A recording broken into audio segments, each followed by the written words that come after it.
Αυτός είναι ο Δαρβίνος, και αυτός είναι ο Δαρβίνος, και αυτός είναι ο Δαρβίνος. Σε διάφορα δημοσιεύματα της εποχής. Ίσως κάποια θα είχαν σατιρικό χαρακτήρα, αλλά τα περισσότερα ήταν γραμμένα με μίσος και σκεπτικισμό. Σκεπτικισμό που υπάρχει ακόμα και σήμερα για έναν άνθρωπο που έθεσε θεμελιώδεις βάσεις στο τι είναι ο άνθρωπος και από πού προερχόμαστε.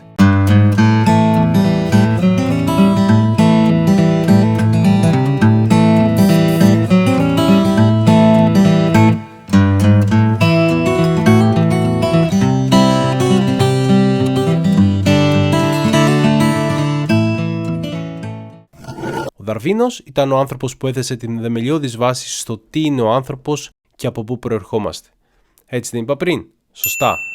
Αυτό λοιπόν που διατύπωσε ο Δαρβίνος ήταν η θεωρία της φυσικής επιλογής, η οποία θεμελιώσε την καταγωγή των ειδών, που ήταν και ο τίτλος του διάσημου βιβλίου του.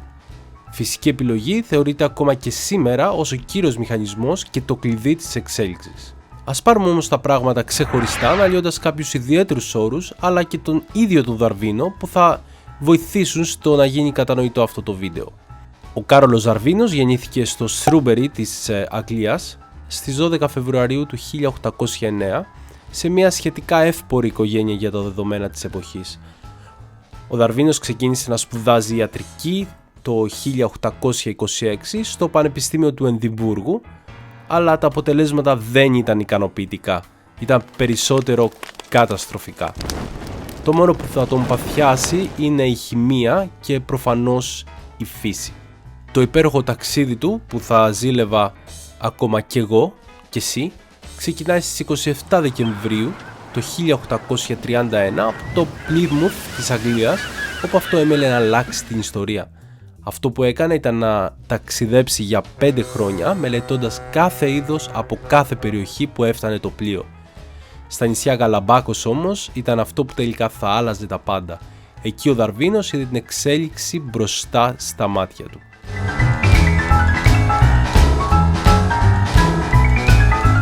Ξεκινώντας από τον Δαρβινισμό ή καλύτερα την θεωρία του Δαρβίνου, και όπως την ανάλυσε ένας από τους μεγαλύτερους βιολόγους και ταξινομιστές είναι αυτοί που ασχολούνται με την ταξινόμηση των ειδών, ο Έρνστ Μάιρ, διέρεσε την εξέλιξη σε 5 διαφορετικές θεωρίες, όπου κάθε μία ξεχωριστά μπορεί να έχει διαφορετική προέλευση και μοίρα και δεν μπορούν να συζητηθούν σαν να είναι μία ενιαία υπόθεση. Αυτές είναι οι εξής: συνεχής αλλαγή, κοινή καταγωγή, πολλαπλασιασμός των ειδών, βαθμιαίες μεταβολές και η πιο διάσημη από όλες, η φυσική επιλογή. Ας πάρουμε τα πράγματα με τη σειρά, ξεκινώντας από την συνεχής αλλαγή. Πολλές φορές έχει τύχει να ακούσω πως η ζωή είναι κυκλική. Έχετε κι εσείς ακούσει ότι ο άνθρωπος γεννιέται και πεθαίνει, γεννιέται και πεθαίνει, έτσι πάει λέγοντας, και η ζωή συνεχίζεται μιλώντας για αυτόν τον φαύλο κύκλο που λένε. Καταλαβαίνω τι εννοείται, αλλά είναι λάθος και εξηγώ. Αυτή η θεωρία δηλώνει πως ο ζωικός κόσμος δεν είναι σταθερός, αλλά ούτε υπάρχει μια κυκλική σταθερά. Αντιθέτως βρίσκεται σε συνεχής αλλαγή. Η εικόνα που βλέπετε στα δεξιά της οθόνης σας περιγράφει την εξέλιξη μέσω αυτού του φιλογενετικού δέντρου, το οποίο κάθε άλλο από κυκλικό δεν είναι. Αλλά το τι εστί φιλογενετικό δέντρο θα το δούμε λίγο παρακάτω. Πρωτίστως θα ήθελα να αναφέρω ότι εκτός από τα κλόνητα στοιχεία των απολιθωμάτων, τα οποία έχουν αποδείξει ουσιαστικά τη θεωρία της εξέλιξης, υπάρχουν και άλλα παραδείγματα. Αυτά βέβαια μπορούν να χρησιμοποιηθούν και στις 5 θεωρίες. Για αυτήν την θεωρία επέλεξα το παράδειγμα της αρχής του πάντα ή του αντίχειρα του γιγαντίου πάντα του Stephen Gould. Το πάντα είναι μια αρκούδα, οπότε ανήκει στην οικογένεια των αρκτίδων, αν και φιλογενετικά απομακρύθηκε νωρίς, με αποτέλεσμα να βρίσκεται πιο κοντά στο κόκκινο πάντα, και το κόκκινο πάντα βρίσκεται πολύ κοντά με το ρακούν. Δηλαδή η φάση είναι κάπως έτσι. Μη σε ανησυχεί αν δεν κατάλαβες, γιατί θα το καταλάβεις τώρα. Πριν το αναλύσω θα ήθελα να πω 2 λέξεις για τα φιλογενετικά δέντρα, όπως υποσχέθηκα.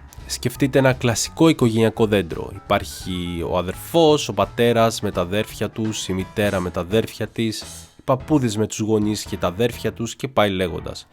Με αυτόν τον τρόπο μπορούμε να μάθουμε τις ρίζες μας, από πού προερχόμαστε, ποια είναι η καταγωγή μας κλπ. Αυτό κρατήστε το. Τώρα τι είναι ένα φιλογενετικό δέντρο? Φανταστείτε μια γάτα και ένα λιοντάρι. είναι και τα δύο ζώα, είναι τετράποδα, είναι θηλαστικά, είναι σαρκοφάγα, οι συμπεριφορές τους είναι παρόμοιες και ανήκουν στην οικογένεια των ελουροειδών. Μέχρι στιγμής έχουμε περιγράψει δύο οργανισμούς ακριβώς τους ίδιους. Κι όμως είναι διαφορετικά είδη. Έλα ρε. Wow. Ναι. Ναι, αν τα βάλουμε δίπλα-δίπλα θα δούμε πως έχουν μια αξιοσημείωτη διαφορά στο μέγεθός τους και όχι μόνο. Χωρίς να μπω σε άλλες λεπτομέρειες, μόνο και μόνο για αυτό το λόγο τα τοποθετούμε σε δύο διαφορετικά κλαδάκια του δέντρου μας. Προφανώς και υπάρχουν και άλλα χαρακτηριστικά που μπορούμε να χρησιμοποιήσουμε και άλλοι μέθοδοι όπως την ανάλυση του DNA, αλλά δεν είναι του παρόντος. Έτσι μπορούμε να μάθουμε από πού προέρχονται και πότε διαχωρίστηκαν και τοποθετούνται σε μια κατασκευή που την ονομάζουμε φιλογενετικό δέντρο.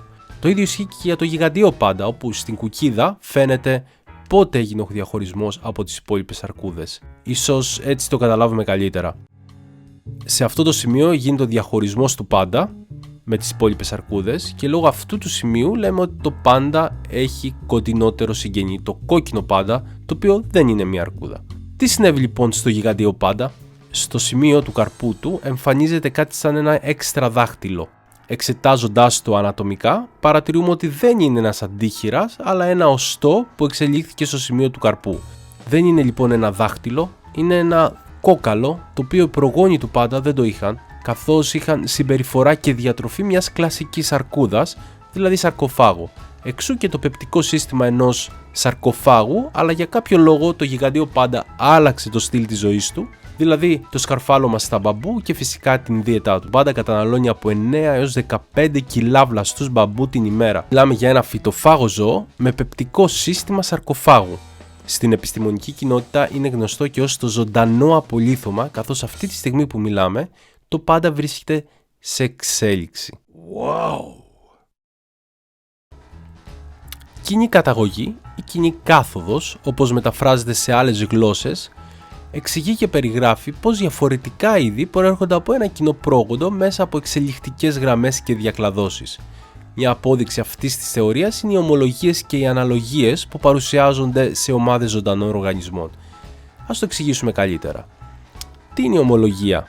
Για παράδειγμα, ο άνθρωπος χρησιμοποιεί το χέρι του για να πιάνει, η νυχτερία το φτερό της για να πετάει, το δελφίνι χρησιμοποιεί τα πλάγια πτερίγια του για να κολυμπάει και να κατευθύνεται, το άλογο για να περπατάει και να τρέχει και ο βάτραχος για να κολυμπάει, να περπατάει, να πηδάει ή να κοιμάται. Ναι, δεν βρήκα άλλη φωτογραφία, φίλε, να κάνω. Εντάξει, δεν πειράζει, ξεκόλα.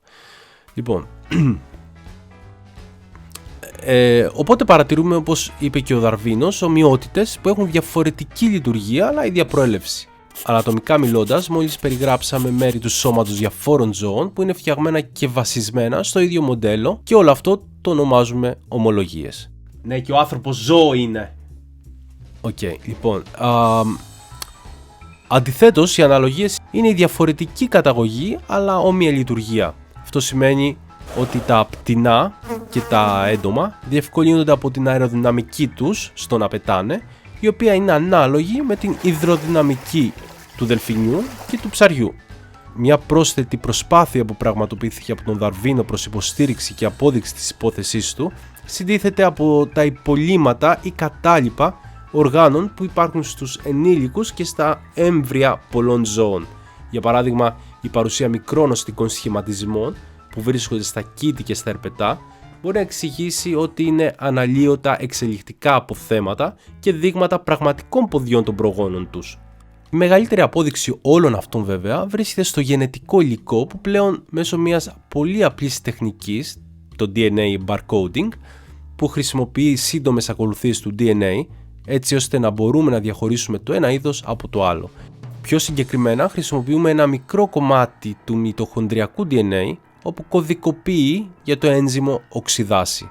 Αυτή η μέθοδος θα μπορούσαμε να πούμε ότι είναι η αρχή της παγκόσμιας ταυτοποίησης όλων των ζώων, καθώς πάντα με αυτή τη μέθοδο έχουμε καταφέρει να διαχωρίσουμε το 95% των ειδών όπως πτηνά, ψάρια και λεπιδόπτερα. Μέχρι στιγμής σου ανάλυσα τη συνεχής αλλαγή και την κοινή καταγωγή. Στο επόμενο βίντεο θα σου αναλύσω τον πολλαπλασιασμό των ειδών και τις βαθμιαίες μεταβολές. Άφησα ως τελευταίο βίντεο της σειράς την φυσική επιλογή, διότι θεωρώ πως είναι ο συνδετικός κρίκος της θεωρίας της εξέλιξης. Κλείνοντας αυτό το βίντεο, θα ήθελα να σε προμηθεύσω με άλλη μία πληροφορία. Παλαιότερες εκτιμήσεις έδειχναν ότι στον πλανήτη μας ζουν περίπου 1,5 εκατομμύριο διαφορετικά είδη. Πάρε 1,5 εκατομμύριο πετραδάκια, βάλ τα δίπλα-δίπλα και φαντάσου ότι κάθε πέτρα είναι ένα διαφορετικό είδος.